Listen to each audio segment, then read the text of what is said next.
Tim Collins, we're coming today with Chief of Police Kenny Culpepper. Chief, you were before the council, mayor tonight. You got the pin. 40 years. Yeah, I appreciate that's very nice. I appreciate that. Does it feel like 40 years to you? Sometimes it just feels like yesterday, and sometimes you feel every bit of those 40 years. Now, you got a pin. It's the 40-year pin. Now, we learned tonight that they don't make those. You had to have a special order to get one because you're one of just a handful of people in the state that got this for. Well, I mean, we just recently started giving the pins for service, so I guess there's been people in the past that would have been eligible, but I'm probably the first one since we started giving the pin. Now I'm going to ask you the question I asked you earlier. Yeah. Are you going to make it for 50 or what can we expect? No promises. You'll have to ask my wife about that. Okay, very good. When you think back over these 40 years, what's your brightest moment? What do you remember the most? Just the people. It's like I was telling someone earlier, having such a great community and good people, and then just having such great people that I've worked with all through the years, it's made my job easy. Well, I noticed that you're a hands-on chief. For instance, we have the parade every year. You're in the middle of an intersection directing traffic, and I know you do a lot more that people never see.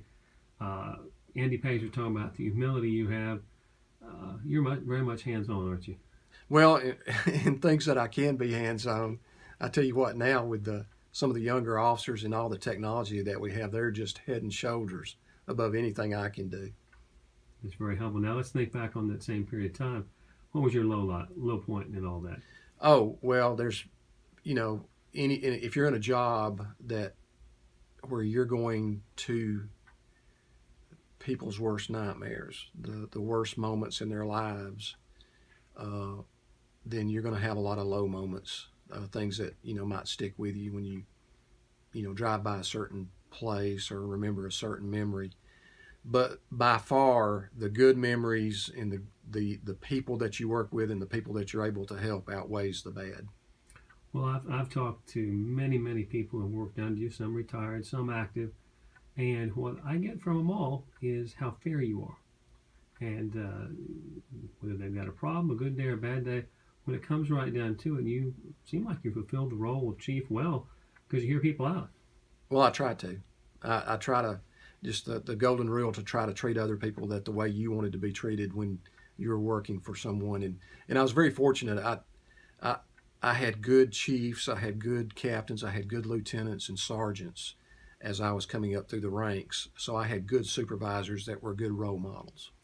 Let me ask you a question about the future. I know 40 years, you've seen law enforcement change dramatically. Oh, yeah. What can we expect in the future? Where does it go from here? Well, again, we're just so fortunate that we've got such a good community. It's just like some of the people in the council meeting were saying tonight.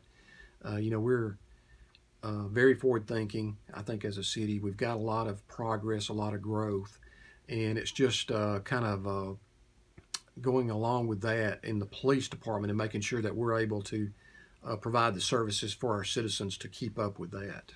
Makes sense. Well, Chief, I know you've got a head cold. You'd rather be home in bed, so I'm going to let you do that. Thank you so much for talking to me. Well, thank you so much, Tim.